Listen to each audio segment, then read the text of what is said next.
I'm Amanda from the Williams-Sonoma Test Kitchen, and today I'm going to teach you how to make the best smoked ribs on the grill ever using our Williams-Sonoma smoker box. So the first thing I want to make sure I do is start with really good wood chips. I'm using apple wood today, which imparts great flavor. So these have soaked for 30, and I'm just going to place the chips right in the bottom.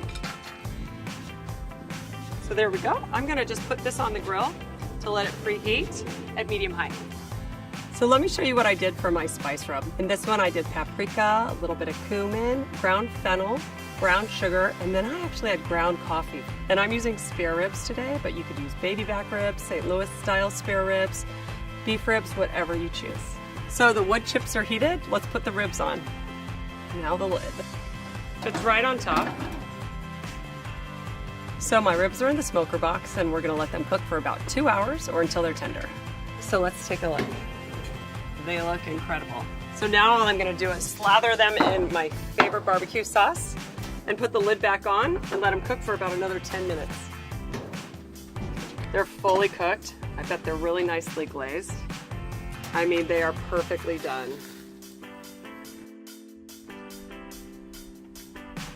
They're so good. What I love is that smoker box imparts so much smoky flavor, even on a gas grill.